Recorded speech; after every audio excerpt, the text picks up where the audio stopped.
All right. Hey, how's it, everybody? It is 5 p.m. West Coast time, 2 p.m. Hawaii time, 8 p.m. on that East Coast, and 7 p.m. for our Central time. But, folk, I am Mad Statter. This is Chatter with Statter, and all together we are the Statterbox crew. So, today we have got a bunch to talk about, from ruffly dresses to airplanes and everything in between. It looks like we've got Rick in the house being our moderator of the day, although I'm sure we've got a couple of other moderators coming on in, and they might even be here. I just don't see them yet. So good to see you, Rick. I have got a couple videos today from Hawaii, neither of which were taken by you or Darlene, which means they are topics that you have not, that you probably have not experienced, and I'm guessing one of them you for certain have not experienced, because it is a little trek on Kauai to view a little secret waterfall, and that video was taken by Siu Honda.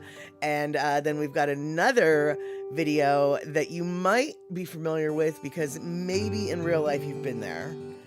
But Pokolotee took a video of this place.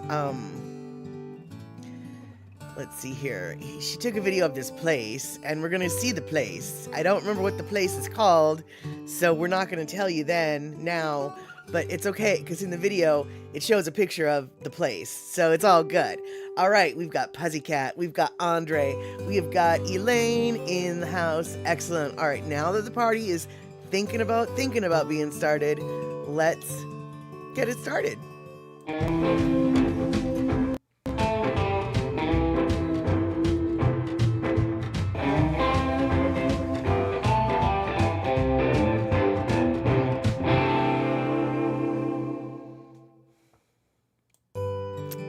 Right. All right. Hold on. Let's adjust some things and stuff on my end.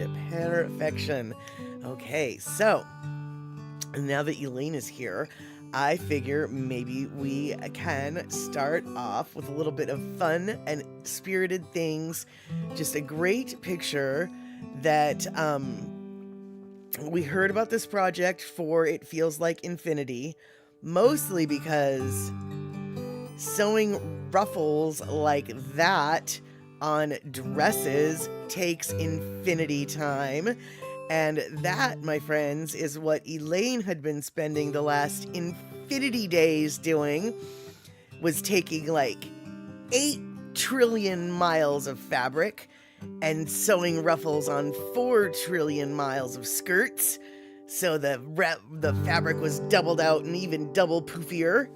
And now, mind you, these are not all of the skirts that Elaine was ruffling up, but this is a good lineup and a little bit of an example of the hard work that we've been hearing about for the last month or more, because prior to Mother's Day, that was a huge project.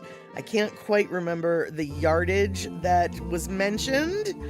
But the yardage that was mentioned was, yeah, okay, here we go. Elaine coming in. Those were some of the 33 skirts I sewed forever. Exactly, Elaine. Like I said, I didn't want to quote the exact number because I knew that basically it was infinity. And hey, Verity Undefined Hunt, good to see you. We right now are looking at the handiwork of one of the Statterbox crew, one of the gangi, that is Elaine E.T. Guerrero,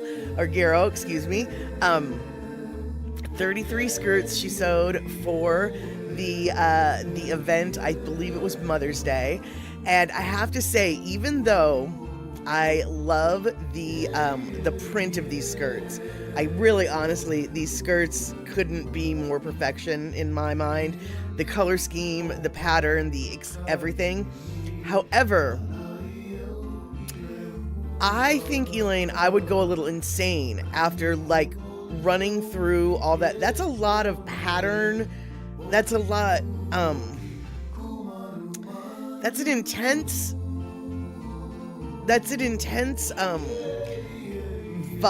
visual vibrancy, to have to work with that pattern for as long as you must have, with all of that fabric that you must have. I can only assume that you are just like, I never want to see that fabric again. I never want to see that color pattern again. I never want to see that color scheme again. I never want to see the shadows of those leaves again.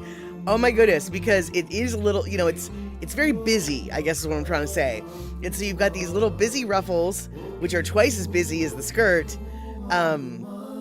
I get, right, exactly, Andre. Did the pattern burn into the back of your eyes? I guess is actually the most succinct way of putting what I'm trying to say, which is, I love that pattern, but after a while, to work with it over 33 skirts, let's just say, that might have gotten a little bit intense.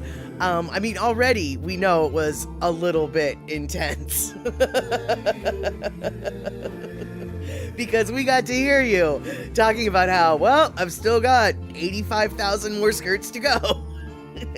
And exactly, that is a lot of fabric, because I think, in order to get the ruffles, you need, if the skirt, let's see here. So, if the skirt takes 2 yards of fabric to make as a skirt, in order to make the ruffles, roughly, you're going to need 4 yards of fabric, twice as much. Because, you gotta fold it onto each other, but still have enough to go all the way around. So then it goes all poof. Now, I know that's the technical sewing terms. I don't mean to confuse those of you who've actually taken sewing classes, right? It's the technical term. It's all about the poof. You got to fold it to get the poof, right? Isn't that how that works? I've never taken home ec. I don't know how it works. Andre, thank you so much for gifting subs to Thomas the Turtle, 15 months in a row. That is super awesome. And yes, Elaine, yes, googly eyes. And your sewing machine was stained from the fabric running through and through. Oh, wow. I've never heard of that. But that does not, no, I've never heard of that.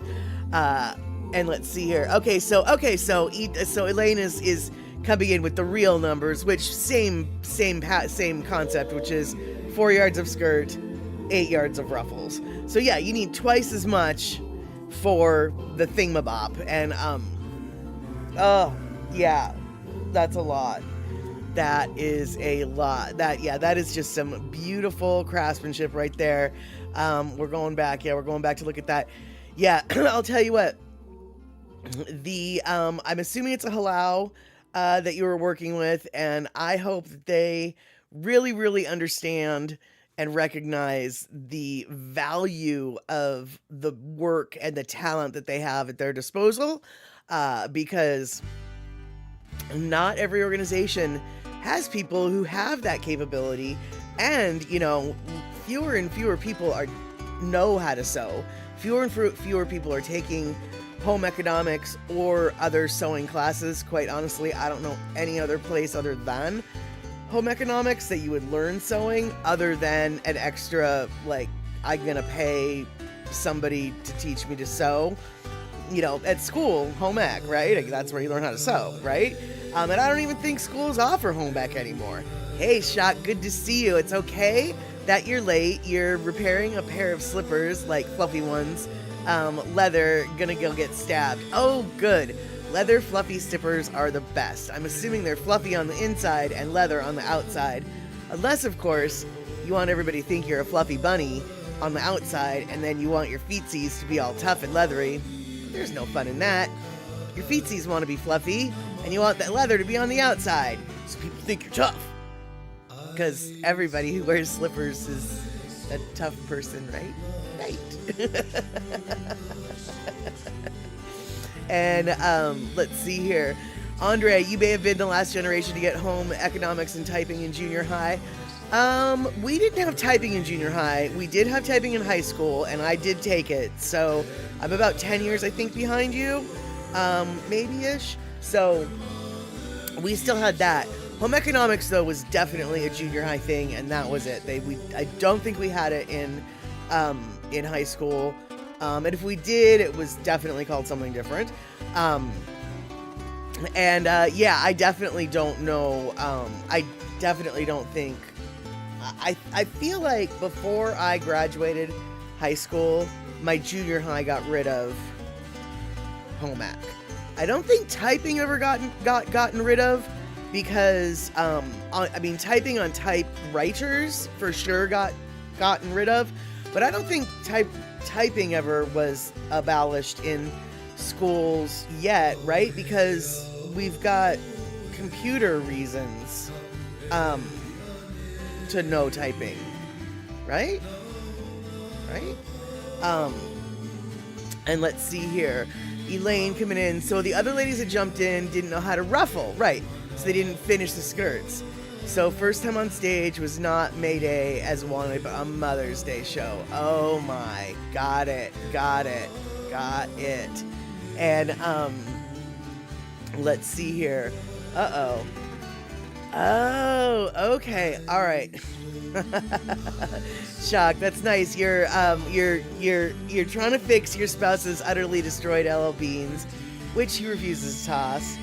So you will repair them, even though you are still super mad at him for the latest comms snafu. Fair enough.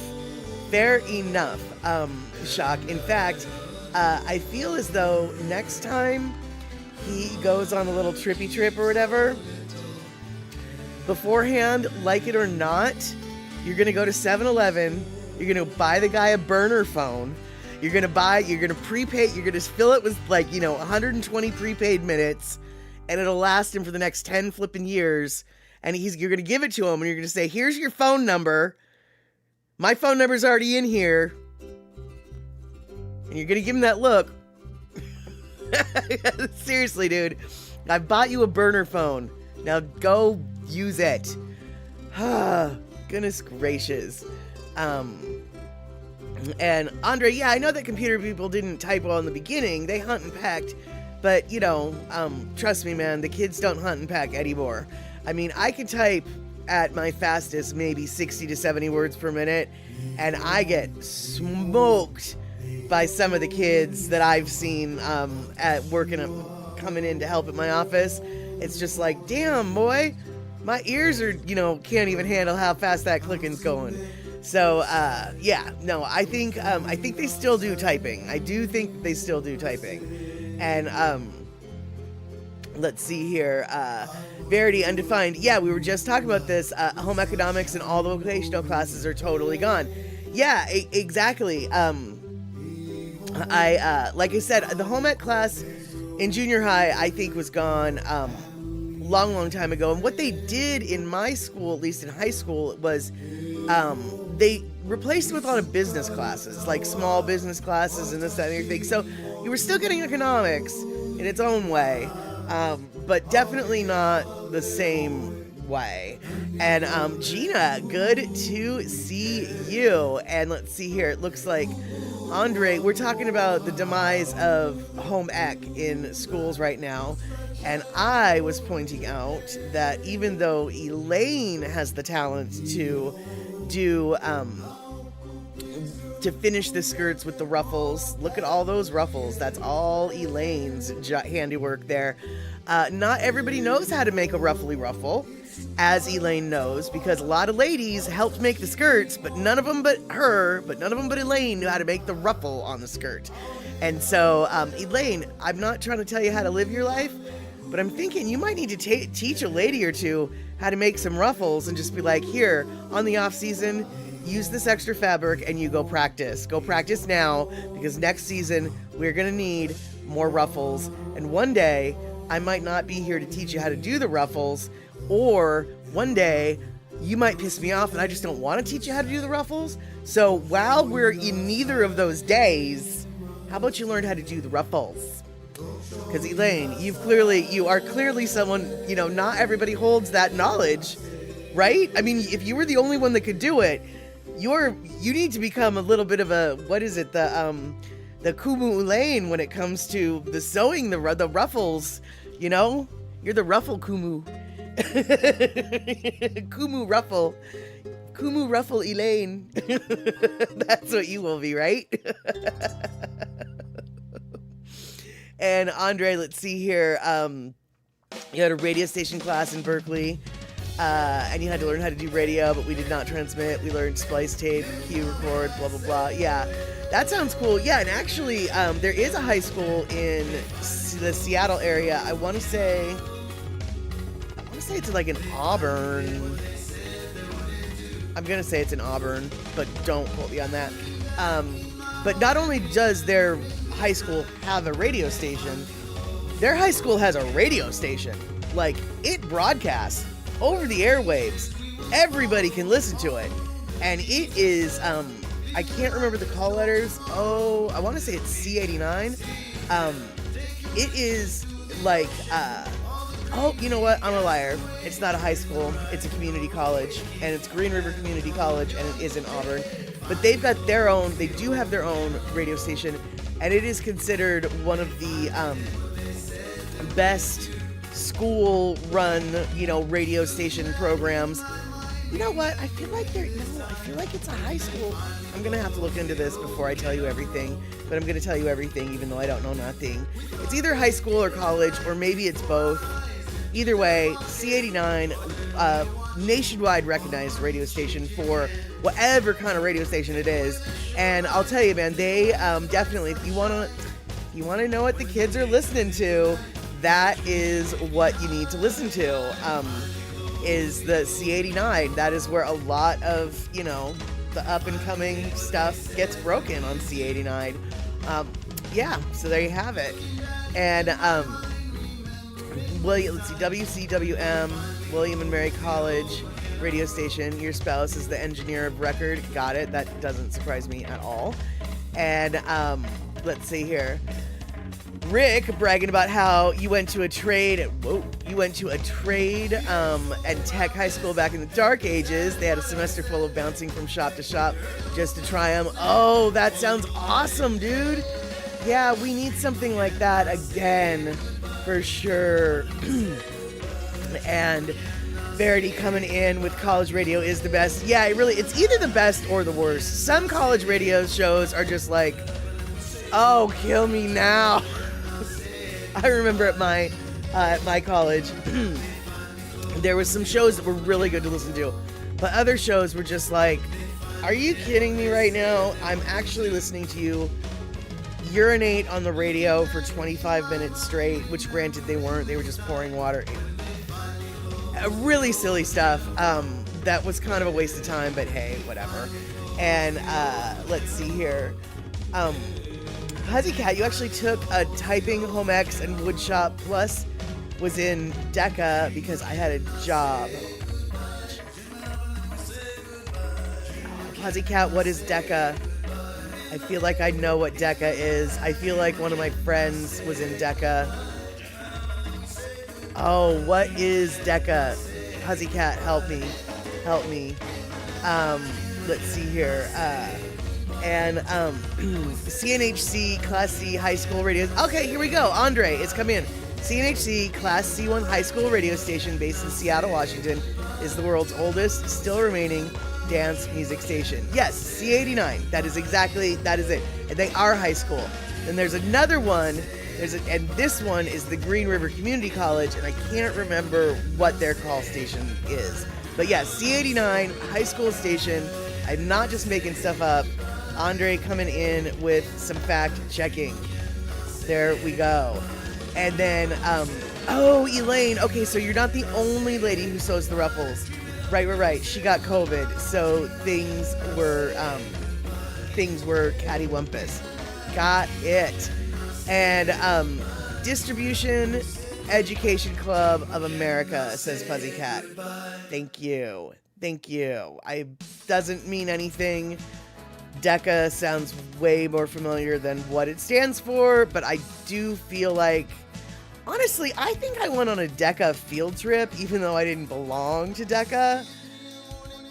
But I'm not sure about that. So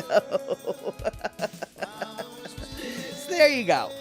And then let's see here. See Honda in the house along with Darlene. Darlene having to unpack from grandson's birthday and first communion event. Oh, that's what the cake was for. I was like, it's his birthday. Why is it a cross shaped? But now it makes so much more sense. Now it makes so much. By the way, Darlene, it was a beautiful cake. I hope you didn't undo and redo anything, because it was fine. And let's see here. What else have I missed? Because I just had to scroll down here. Shock saying there was an album at Rec, Georgia Tech, which someone called in to ask why they had some kind of weird tone noise on. And that album was 4 sides long. Oh, good Lord. No.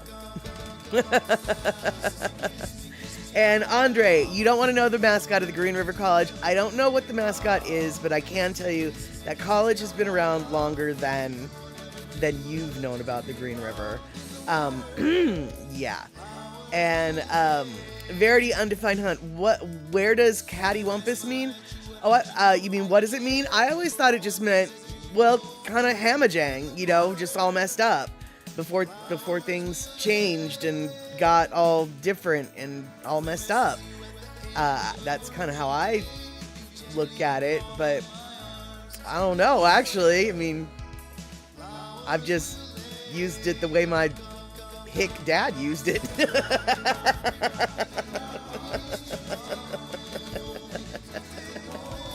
And it looks like, oh no, it looks like perhaps Honda got on a PhotoLuke today. Did not see that video. I'm gonna have to look. And Honda's just like, I didn't know he was filming.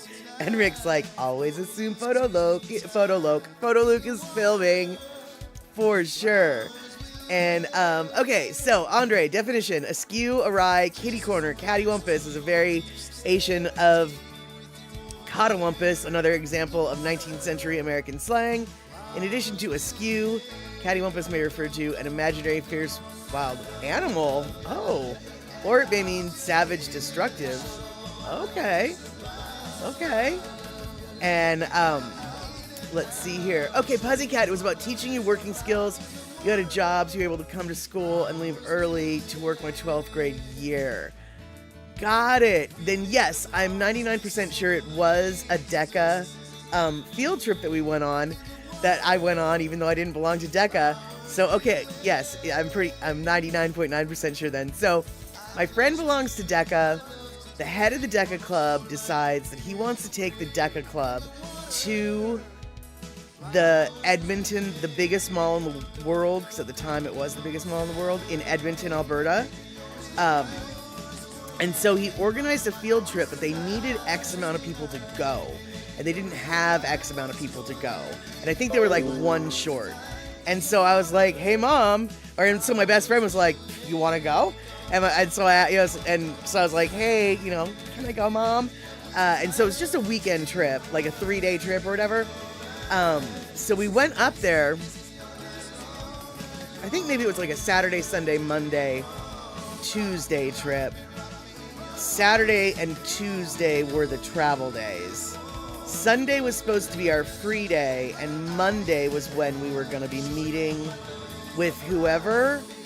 But as it turns out, I guess, that Monday in Canada was a holiday, and the teacher didn't realize it, and so when he booked, I don't know who we were supposed to meet. I don't know what the whole program was supposed to be, but all I remember is the day that we were supposed to do the official field trip thing ended up being a holiday in Canada that we didn't know about in America. And so for the most part, the field trip was just a bunch of teenage girls going to the biggest mall in the world and then back. And it was awesome. It was awesome, dude.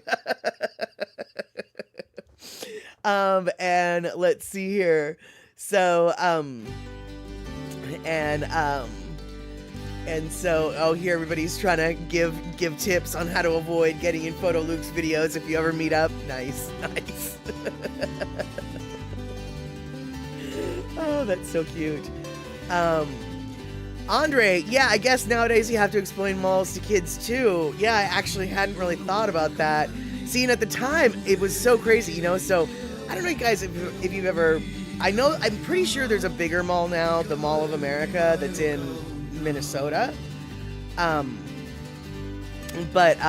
the one in... And I don't know what features they've got there. But what I can tell you is the mall in Edmonton, not only had 2 different hotels connected to it, which I thought was insane. And nowadays, like Ala Moana Center apparently has hotels connected to it. Apparently it's actually not that uncommon now, but I think at the time it was kind of revolutionary. But you guys, this flippin' mall had a roller coaster, had an underwater submarine ride. It had a zoo. It had an ice rink. It had a paddle boat ride. It had, obviously had a movie theater, and a hotel. It had a lot of things. It had a lot of things. And yeah, there you go. Shock asking C Honda, did you acquire illicit crack seed? There you go. So basically, Shock and Gina have come to the conclusion that it's just best not to meet up. It's just best not to meet up with PhotoLuke. Not if he's going to turn around or have the audacity of having a 360 camera. And I can't wait. Does PhotoLuke have a 360? Because I feel like he could make good use of that. But I also feel like he could be a little bit like, in order to do the 360, he's going to be a lot more noticeable with his filming, right? Oh, okay, yeah. Okay, cool, Gina, he does. Because, like, you kind of need to have it up, right? You know, in order to catch everything. Whereas normally, I think PhotoLuke holds his camera when he does his walking stuff. He sort of keeps it so it's not as obvious, but I don't know. I have never met with PhotoLuke. PhotoLuke and I didn't cross paths when I was on Oahu. And so, let's see here. Rick, I'd say always go for the PhotoLuke walk if can. Yeah, exactly. And Darlene, I didn't really care if you videoed us. Well, you know, of course you didn't, Darlene, because you've already, I mean, you and Rick are already rock stars anyway. I mean, everybody knows, you know, Rick Foot has been caught on film enough now that, you know, we know he exists. Yeah, he puts his 360 on a selfie stick. Right, exactly. And there's really no subtlety when you've got a selfie stick. You know, there's no walking around. Because, like, from what I remember Miles was saying, very specifically, now I know that this is not what PhotoLuke uses to video, but, like, when he walks around, he, you know, he tries to be subtle with his camera, right? You know, you know, I'm just walking around, as opposed to, hey, everybody, got the sticks waving in the air. Unobtrusive is the word I'm looking for. Thank you, Shock. That is exactly what I'm trying to talk about here.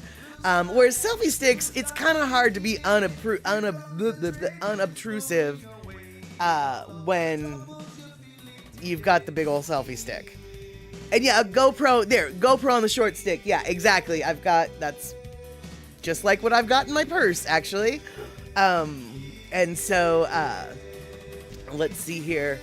Right, see Honda, yeah, you don't even notice. Right, whereas with the 360, I don't really think there's any not noticing. You know, once you've got that camera above you, there's no not noticing. And the reason why he would have to have the 360 above him, right, is because otherwise he would just be getting his chest, and then, you know, that's not 360. That's just a GoPro view.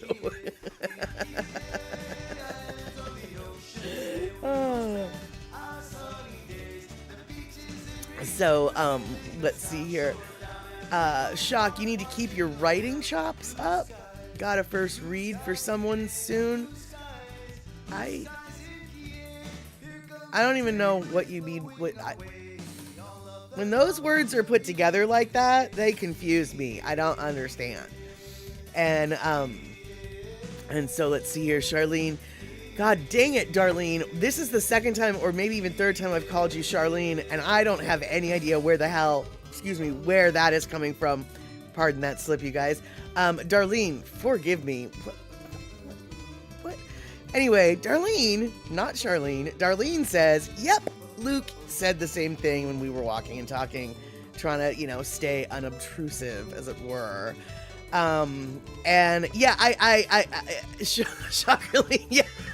And actually, that's probably what I did see, because I saw your name right underneath Darlene's name, and I think that's exactly what happened. And so, Rick, I need to be squirted with some Prel for that one, no doubt about it.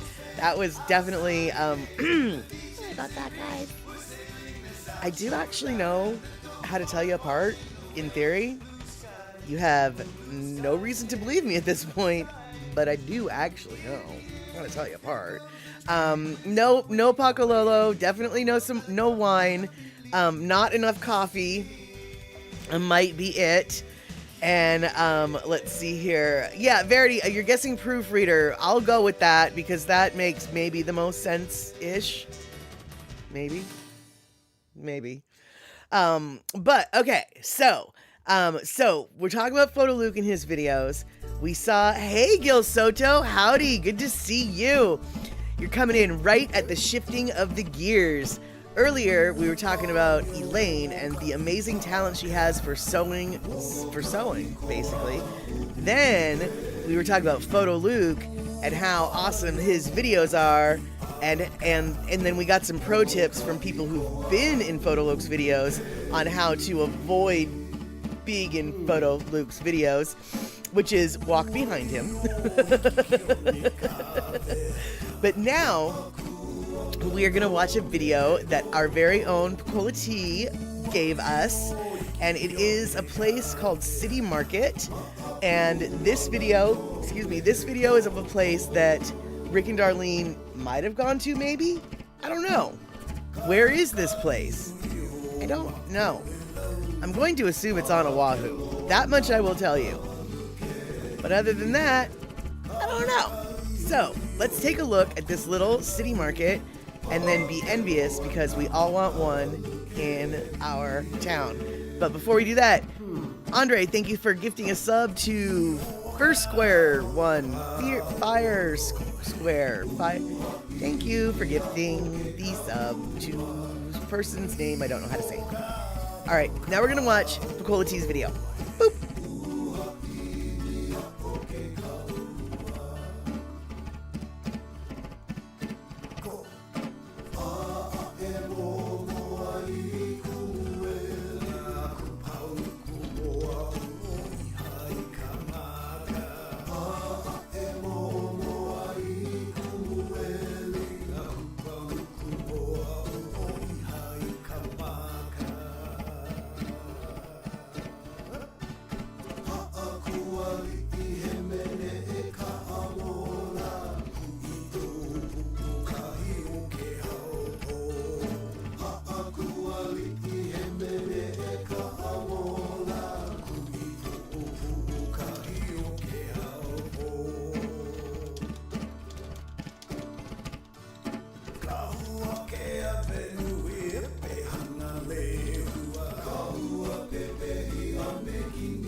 All right, there we go. I actually got a little bit enthralled with that video and forgot to pay attention to the timing. Sorry about that. You know, I've seen that video. I can't tell you how many times because I did, you know, some tiny little merging. It was a little bit longer. And it was 2 videos, so I made it 1 or whatever. So I watched it. I watched it quite a few times, and each time I watched it, I mean, it's just a flippin' grocery store. Who really cares, right? Apparently I do. It is, God, that market is just amazing. And let's see here.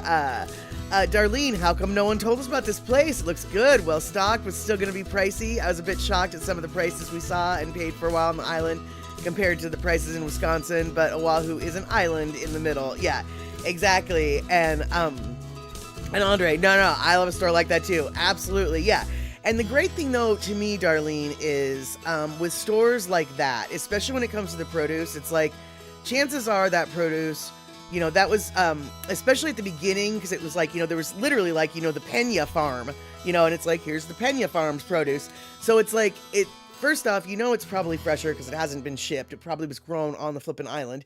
And second off, at least, like, the money is staying local. You know, it's like, sure, it might be $2 for a flippin' papaya, but at least, like, it's really local spent. You know what I'm saying? And so super cool. But let's see here. But you like Temura Market on the North Shore, not very big, but had all the stuff you need. Yeah, totally. But at the same time, though, you know, if you guys come back, which I'm sure you will, going to a little store like that might be kind of a fun thing. Especially, like, did you see some of the fish? I mean, did you see some of the fish there? You just stacked fish that you cannot get in Wisconsin. Fish you cannot get in Washington. I mean, that salmon, I was like, I can get better salmon up here. But those other little tropical fish, I was like, oh, sign me right the flying fork up. I don't know what that orange thing was or what that yellow thing was, but we can't get that here. And I know I've seen it in the water over there. So yeah, sign me up.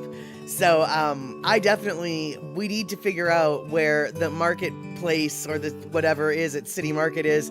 I'll maybe do some, I probably should have done some research. I'll maybe do some research. I'll add some info to that video, giving Pokolotee credit, of course, but then also maybe the address for where this place is.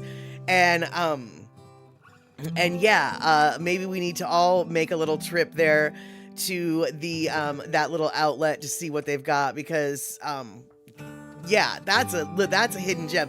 That's a locals only kind of place, right? And if it's a locals only kind of place, then maybe, just maybe, prices might be like just maybe a little bit better. Maybe. I don't know. And so, Andre, when you first went to Hawaii in the late 70s, they didn't even sell the local bananas at the time. They ship them from South America.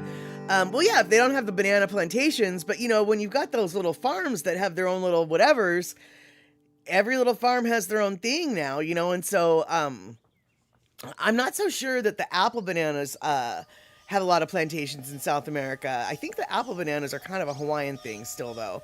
So, but apple banana in the late 70s, next to impossible to find in the grocery store. Even I remember that.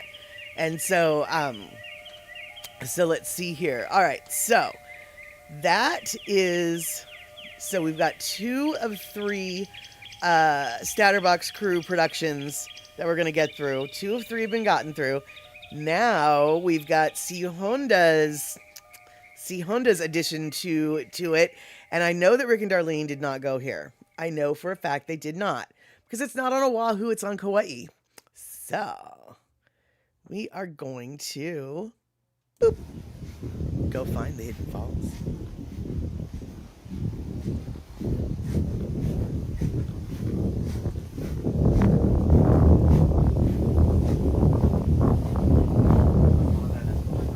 Okay.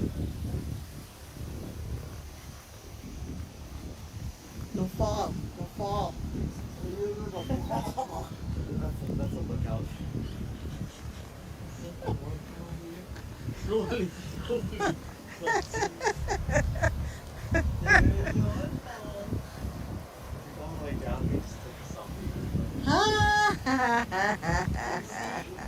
Yeah, I see y'all. Look, I see. And now, hold down. Can you see me? I'm in your way? No, no, no.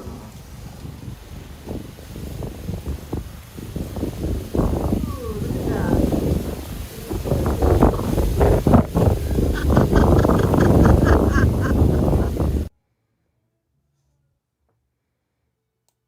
All right, there we go. And exactly, Rick, don't get too close. That's why they call it a lookout.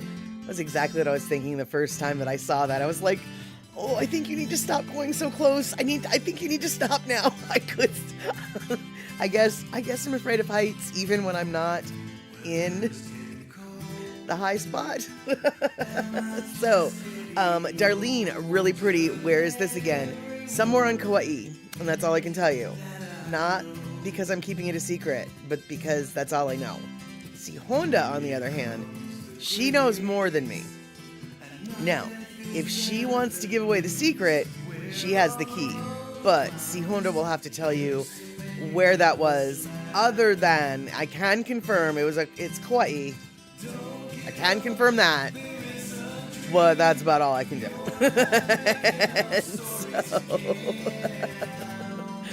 Let's see here. Yeah, exactly, Gina. Yeah, totally. It made you nervous too. Completely. And Shock, yeah, I guess I could send the video for shorts, but the shorts, that Pokolotee video, shorts are only supposed to be a minute, right? The Pokolotee video is like almost 4 minutes.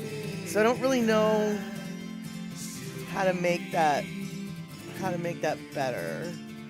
And so let's see here. Rick, where's that? Easy, go look at the video metadata for the geolocation.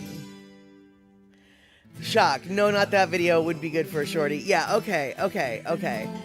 And Andre, no go vertical, always horizontal. Well, unfortunately, Andre, you're not right about that. I mean, first off, I wish you were. I really wish you were. But that is so not the trend these days. The trend, as has been lamented many times on the Daily Pigeon Live, the trend is the vertical. Instagram does vertical. YouTube Shorts does vertical. Facebook Reels does vertical. All of the little clips these days. TikTok does vertical. All the short snippets that are what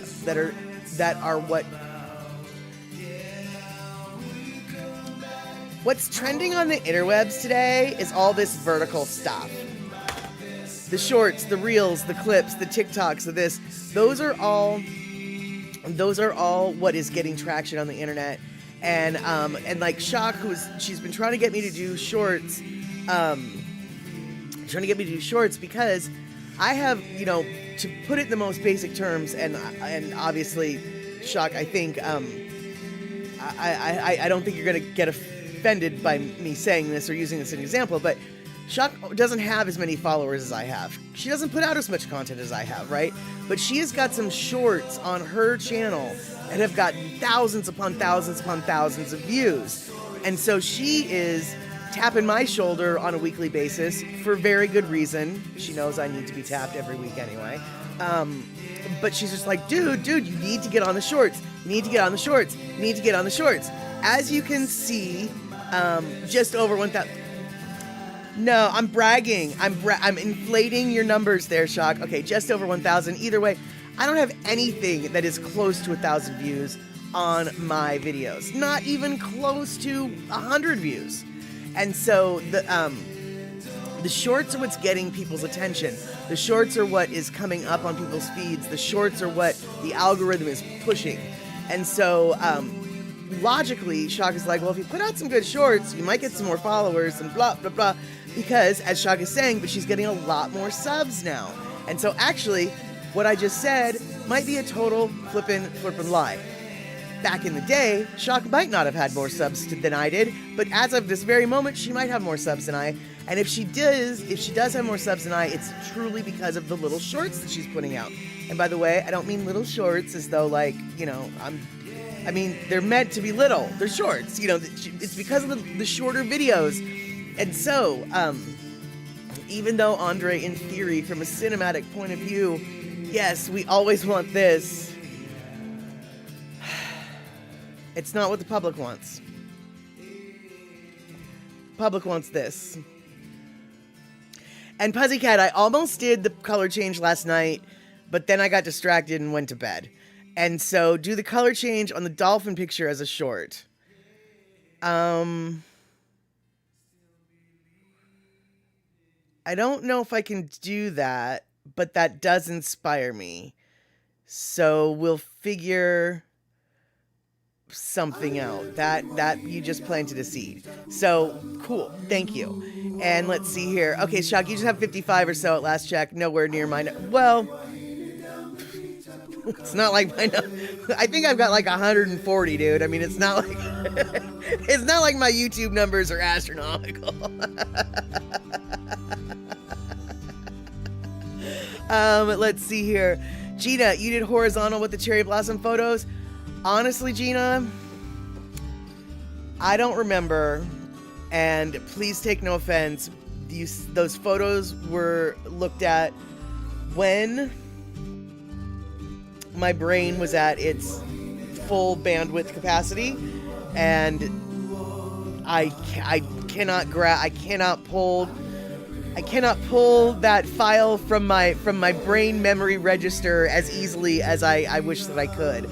So let's see here. Shock, you can force horizontal into vertical. You can do it in DaVinci. Okay. I wonder if I can do that with my thing. You know, Shock, I actually do have an idea for a short. I actually just need to film it. I just haven't gotten off my arse to actually, you know, because it's a comedy sketch that takes place in less than a minute. Your insistence upon shorts is not falling upon deaf ears. Just let me tell you that right now. There's formulations and ideas. And so let's see here. Okay, you got 3 weeks and you're on vacation. Excellent. On vacation? On vacation for what? Nice. Yeah, exactly. You know how long it takes to engage the statter. Yeah, precisely. I'm definitely a slow starter when it comes to that. So, let's see here. Andre, I have like 148 subscribers on YouTube and 227 follows on Twitch. Right, exactly. So, okay. But still, though, the numbers are not exactly astronomical. Do not get me wrong. I appreciate and love every single one of the followers and subscribers. I cherish them beyond, really. I get more ego satisfaction than I care to admit over those numbers, I will confess. But in order to be monetized on YouTube, you need 1,000 subscribers or followers or whatever. And, you know, I am so far from that my numbers really aren't that big, you know. That's all I'm saying. I'm not discounting the numbers that I have because you have to start somewhere. And like I said, I love my numbers. They're in the triple digits. It makes me very happy. But, you know, it's not 1,000. That's for sure. And Pussycat, the Leo pictures are pretty cool. He could be a great short. I suppose a little flip book of Leo and his lounging could be a cute short, because here's the deal. Everyone loves cats. I mean, honestly, could probably just put up all of my cat pictures as videos, just extended videos. It's the cat sitting in a box, and they probably would get hundreds of views now that I think about it, because the internet is made for cats. The internet was made for cats. That's how that works. All right, you guys, what we're going to do now, we're going to take our Lono listening break, and then we're going to come back, and we're going to shift it into gear for the topic I was going to focus on for today, but we got a little bit distracted, which is fantastic. But we are going to talk about what a kind of something that's important in regards to the movie that we watched last night. So, but before we do the Lono listening break, SD Dodger, good to see you. And I was going to say the quickest way to a channel is to get a pet, is to get a pet doggy. Yep, there you go. And Kylo, and let's see here. And Darlene, can you hit the subscribe button more than once? You can do it if you want, but I think maybe if you do the subscribe and then you do the unsubscribe and then you do subscribe, so I don't really know if a double counts or whatever. Yeah. So and Andre trying to make me feel better, which I already feel fine with my numbers, but Andre's like, look at how long it took the Wicker Bar to get to 400, and now he has 439, and he owned Zippy's Burgers and was in a band. And he had still kind of low numbers. Yes, that is true. The Wicker Bar, Blaine Zippy Cook, the singer for The Accused, definitely is way more famous than I am, and his numbers are still kind of low. But, you know, you can't, I mean, as much as I might get ego from high numbers, he really shouldn't get ego from high numbers. And with that lesson, let's listen to some Lono, and then we'll be back. Welcome back.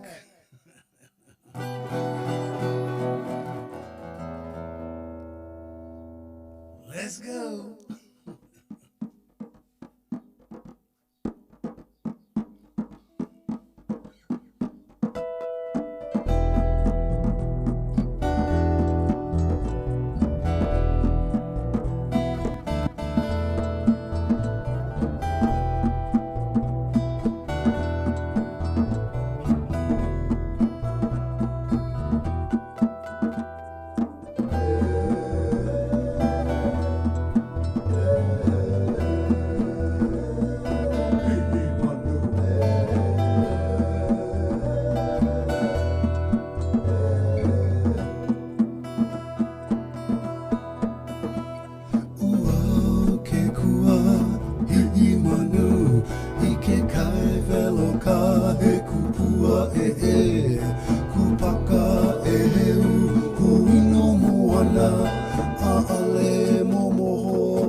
Hihimanu, a eheu, uki kupua, hulia e la vai a ike kauma hamanu, make aloka, make oka hihimanu, lele kamanu mai ke kai veloka, lele aluna ika papa leva, ho'okua kino, lilo ipea, Kawa he ahe ika nahu one a ke aho pa kahu elo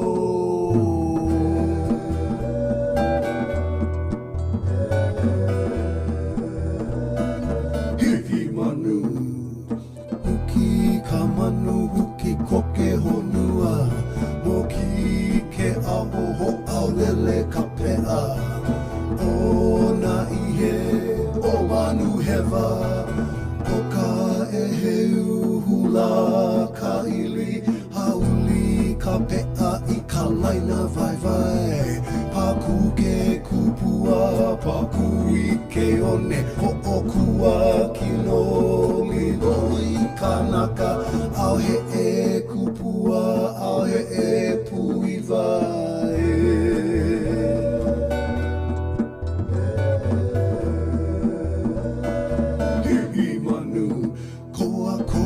Na kupa haha ke kupua e eli kanaka pe e o nelele hewa ka hana I loa a kupua uki kanaka hui wahi pe e haha ke kino haha ke kupua a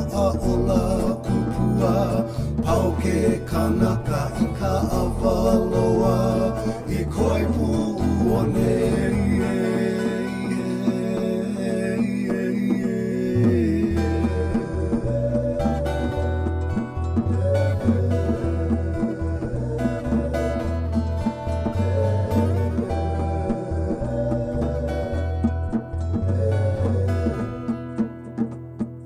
Hihimanu.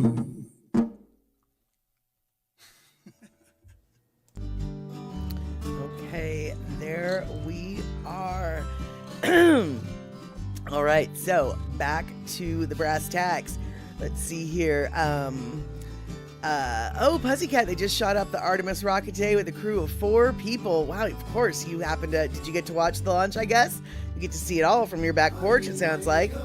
And let's see here. Andre, one of these days I want to go to Death Valley to look at the stars in winter, maybe too hot in the summer. Yeah, I'm thinking way too hot in the summer, but then too cold in the winter maybe. Yeah, I don't know. I don't know why Death Valley stars, though, would be any different than any other stars that are equally out of light pollution. Because that's really the key, is just getting out of the flippin' light pollution. And, you know, once you get out of the light pollution, it's like a velvet painting out there. It's so black. Yeah, it's like a velvet painting out there. It's so black. So let's see here. All right. So, okay.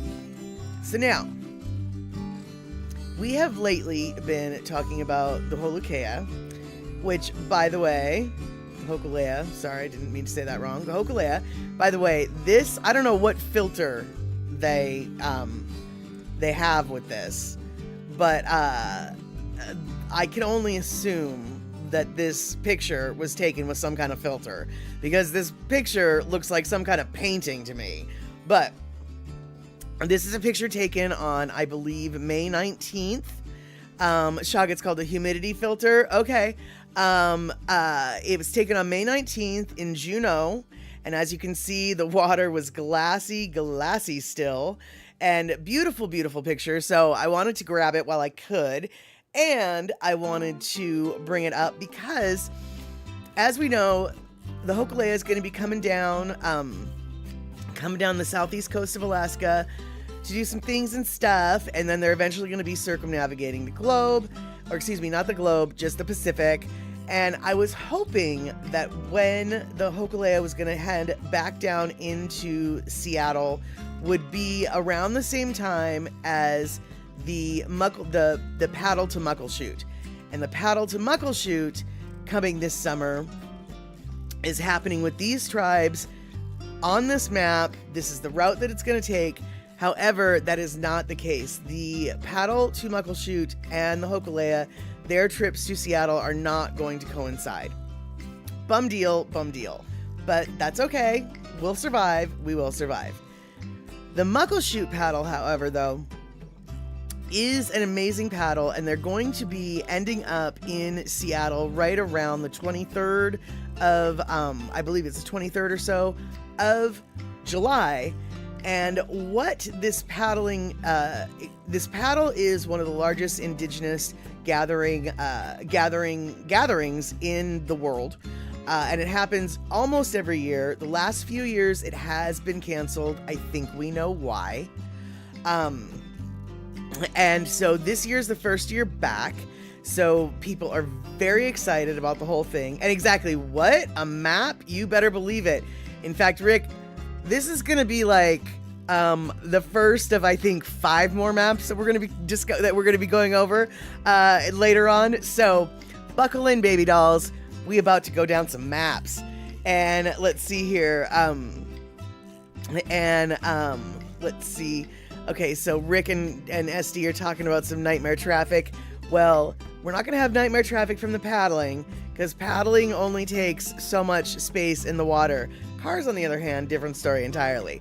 But what I want to do is I'm going to show you a couple videos from the Muckleshoot tribe in regards to this particular paddling event, and then we're going to talk a little bit more about the tribes involved. So, boop, let's watch this.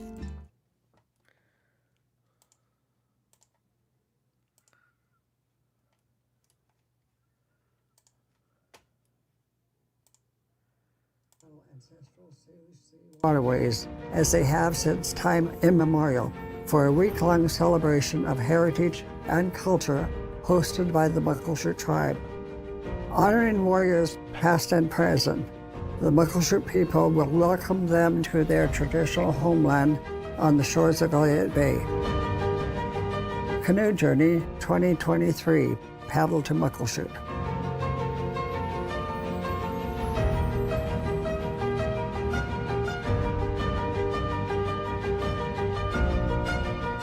Come join us. We are Muckleshoot.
Pokolotee, DECA, to all of you, my honorable people. Come to the land of the Muckleshoot people. Ogweechilip, you are all invited.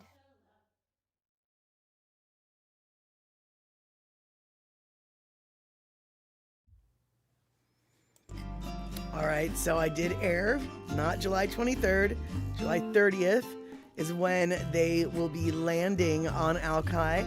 Alki is the beach that is in West Seattle. If you've ever seen any of my videos, any videos where I show a sweeping landscape of the skyline of Seattle from across the water, that's basically Alki.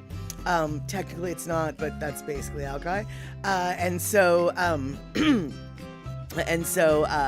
We will be having tribes from all over the place coming in and landing. And so when I say all over the place, we're going to go back. Yeah, that's right. We're going back to the map. We're talking about tribes from Quileute, tribes from the Makah Reservation, tribes from the Hoh River Reservation, tribes from Canada, the Cowson, the Semiahoo. We've got Jamestown Sklallam. We've got all sorts of coastal Salish, including the Lumi tribe, and I basically, you know, all of these little stopping points. More tribes will be joining. The paddle to eventually get to Seattle and land at Alki. And Andre is 100% correct. Alki is the beachiest beach in Seattle, without a doubt. And hey there, Waiashaka, you're in Alabama, USA. Well, I am coming at you from Seattle, Washington, and right now we are talking about some local tribes in the area who are putting on a gathering for this summer where a bunch of different tribes will be paddling. And so, as you can see, most of these tribes are coming from the Salish Sea, with the exception of a few tribes that are coming from absolute outer waterways, coastal, ocean coastal Washington. But other than the few that are actually Pacific side Washington, everything else is Salish Sea. And so we are going to take a look at a little example of what some of these, who some of these tribes are, and just what their regalia looks like. So here's a little slideshow where we've got a Semiahoo dancer. Semiahoo is a British Columbia First Nations tribe, just north of the border. And here we've got the map. All those little hearts are of the location of the pictures that we are showing here. So Cowshan Coastal Salish, That is a First Nations group from British Columbia on the inner side of the passage of Vancouver Island. The Jamestown S'Klallam, however, that is a United States tribe on the Olympic Peninsula. Lumi Nation, it is a United States tribe. Salish Sea, northern Washington to the border of Canada. The mask dance is a universally shared northern coastal Salish ceremony. I do not know which particular tribes were taking place in that particular picture, but these are the native costumes, as it were, and I use the term costumes very loosely. This is the native gear, their regalia. It is what, their traditional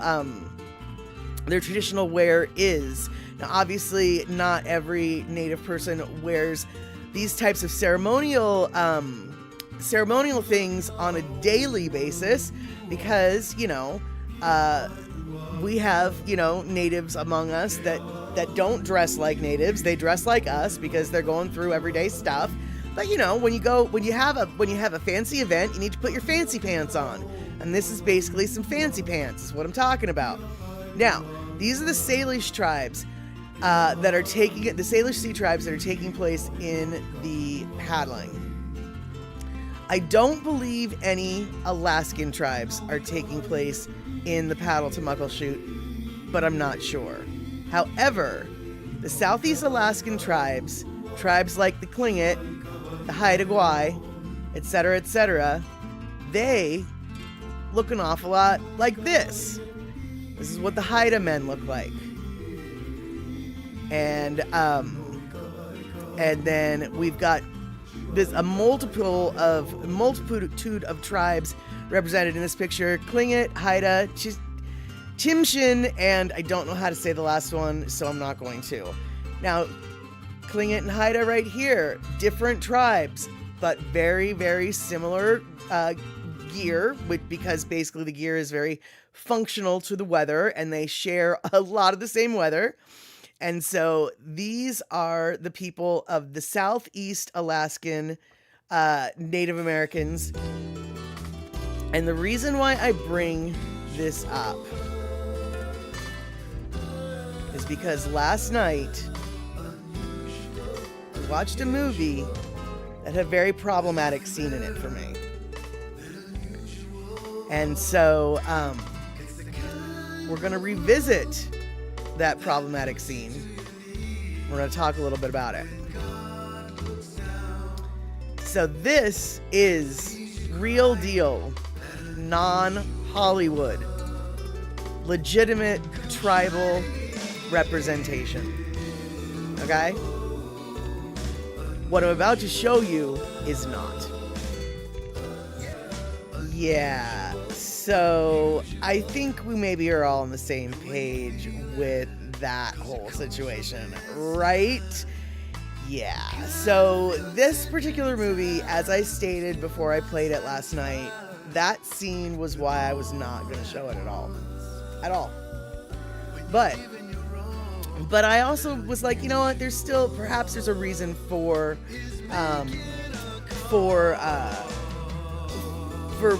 bringing it up in a contextually appropriate discussion. And slowly but surely, a situation emerged in this stream where it was like, you know what, maybe we can find a way to have this conversation.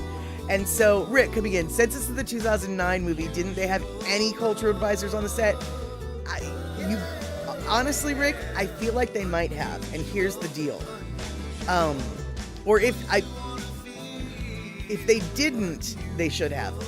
Because there's a multitude of problems. So first up, before I saw the movie, I didn't know that in the movie later on, they specifically identified her as Tlingit. I didn't know that. So when I felt really uncomfortable with it, I posted on Facebook. I was like, I've got this movie. It's got this scene in it. I'm uncomfortable with it. I don't feel like I should show it. I need some input. And all of my native friends were like, oh, no. That is not kosher. That is not a cool, no. But then I had this other guy, who, by the way, is part of the Hamajang gang, which is what really confused me. He was like, well, how do we even know that this tribe is for real? And at this point, I was like, well, I don't really, because I didn't know it was Tlingit. It was almost like, well, does it even matter if the tribe that she's from is for real? I happen to know enough of my local tribes are close enough to what that is that it's real enough. They're clearly trying to depict some kind of tribe. Now, as it turns out, they really were trying to depict some kind of tribe. And I almost wonder, Rick, if there was some sort of thought to cultural sensitivity, because they did name a tribe that would be in the Sitka, Alaska area. So it wasn't like they were coming at the tribal identity half-heartedly, haphazardly, or randomly, right? But it also sort of seemed like it was tangential to the plot. Like, we really didn't need, that's my cat, and yeah, it's got something. But we didn't really need, she didn't need to be of native ancestry to, that plot point was arbitrary. They didn't need it to carry the story forward. And it seemed like it was just an unnecessary joke to that natives were the indigenous population were the butt of an unnecessary joke, I guess is what I'm trying to say. And what made it even worse, Rick, was the dance that Sandra Bullock went and did afterwards. I'm not even going to get into that or touch with a 10-foot pole. And so, yeah, what they chose to have Sandra Bullock's reaction to the beat, etc. Yeah, another problematic turn of events. Absolutely. So, I currently have Wild Kingdom playing off in my house right now with my cats. I'm a little bit distracted. Sorry, guys. But yeah, so why I'm bringing this up is I wanted to let you guys know, like, and I wanted to remind all y'all, because sometimes I feel like Hollywood or people who are not in touch with indigenous communities forget that these are real people. They still exist. They're modern. They live in the city. They are our neighbors. Native American people still exist. Much like that scene made me feel a lot like Disney's version of Hawaii. They treat it like it's this mythical story of back in the day, and these people, this culture no longer exists, and it does. And so to close out my little rant on the whole thing, I would like to give to you a legitimate, current, couldn't be any more modern example of Southeast Alaskan native culture. And here we go.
All right, sorry about that. I don't know why the sound wasn't working, or I mean, actually, I do know now why the sound wasn't working at the beginning.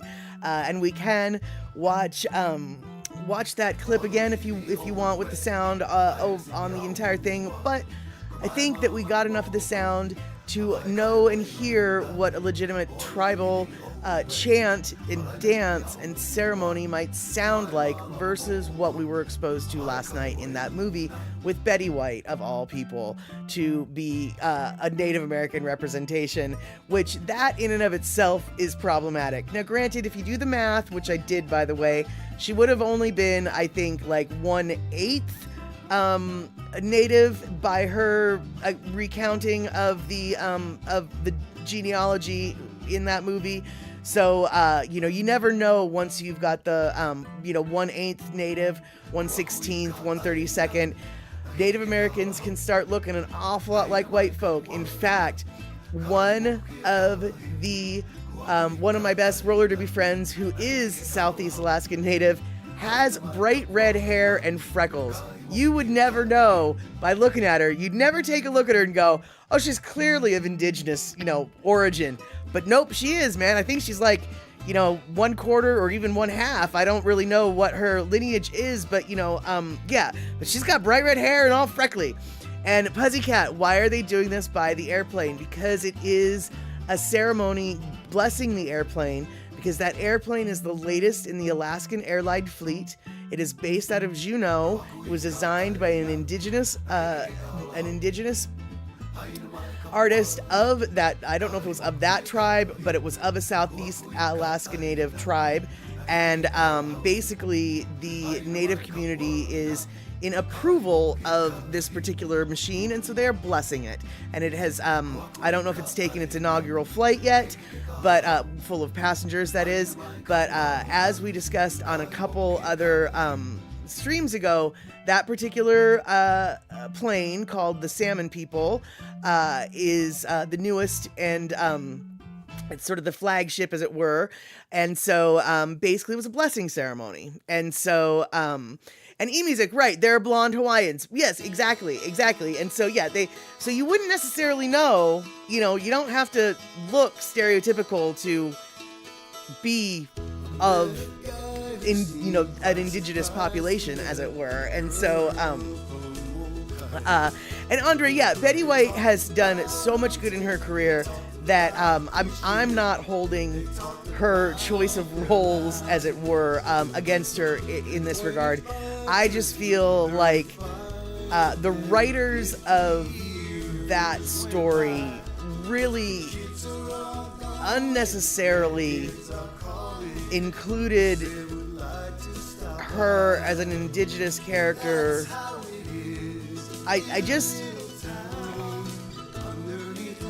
other than forcing that butt of the joke scene into the movie, I really don't see why it wasn't a plot point. Like, she didn't need to. Anyway, there's a reason why that particular, that particular scene was just problematic for me. And so, and shock, yeah, many natives object to the whole notion of blood quantum. Absolutely. Because basically the notion of blood quantum is a paradigm of white supremacy. There's no two ways about that. And so, yeah, many natives, it doesn't really matter. However, in order to get the only reason why I bring up the blood quantum is for reasons of bureaucracy. When it comes to getting like your tribal card, you have to prove, that you're more than like 1/32 of whateverness. And so, that's really the only reason why I bring up the whole blood quantum. And Gina, that whole movie was a little problematic.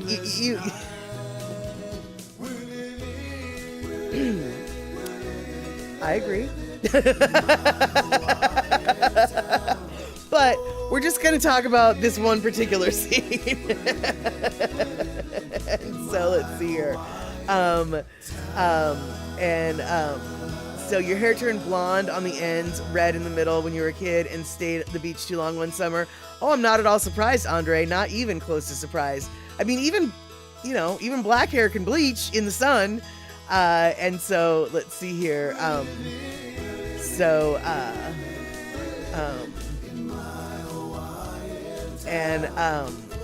And Andre, and why did they have to use the black music to make fun of Native culture, divide and conquer, I guess? Actually, and then there's that. Yeah, that actually, there's a whole Twitter thread about that topic entirely in that movie. So you're definitely not the only one who caught on to that as well. And yeah, and then the egregious sexual harassment. I know, like, let's just ignore H&R in this particular, right? You know? And Gina, you're half Italian and your brown hair looks more red in the sunlight. Yeah, oh, absolutely. That doesn't surprise me. You got yourself some good red hair. And right, E-Music, doing a Wiccan ceremony would have made way more sense.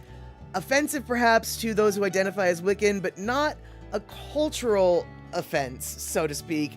Whereas this was an egregious cultural offense, right?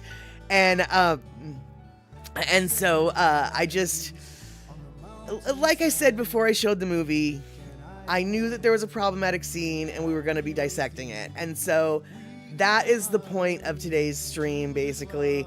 The last part that we've been here where I've been harping at you and this, that, and the other thing.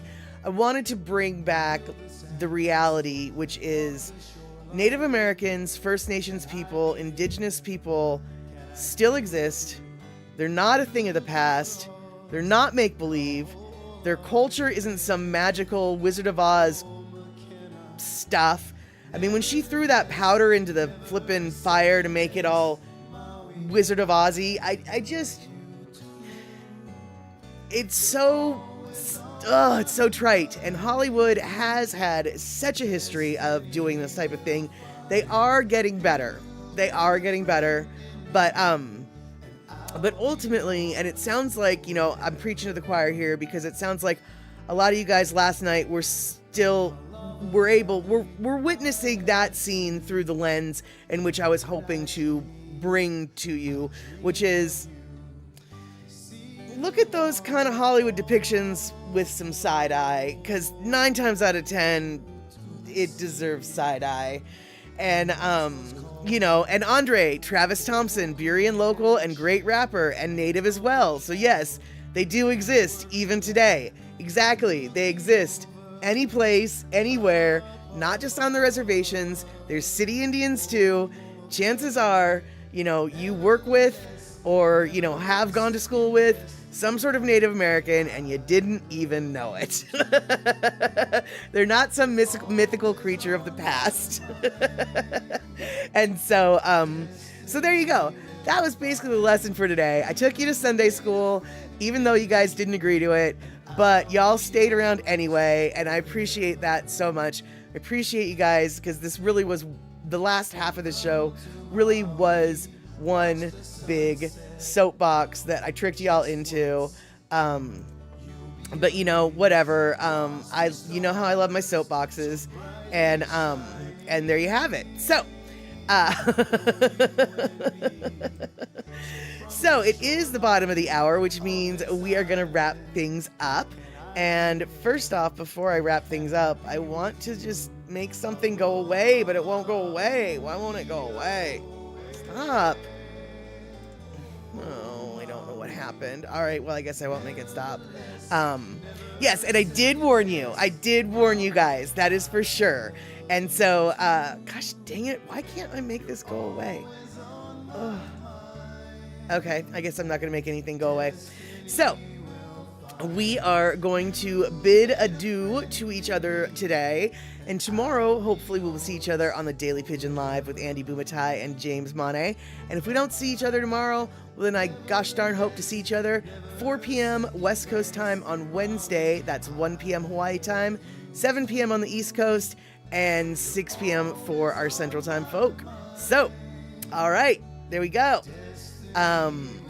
We will see each other soon, and I want to thank everybody for the biddies, the subs, the resubs, the gift subs, and all of the things. So, and thank you so much for throwing down some PhotoLuke info, and I want to thank Pokolotee and Elaine and C Honda for giving us the videos and or pictures that we got to see. And so, there we go. All right. See each other soon. Take care, y'all. Have a good one.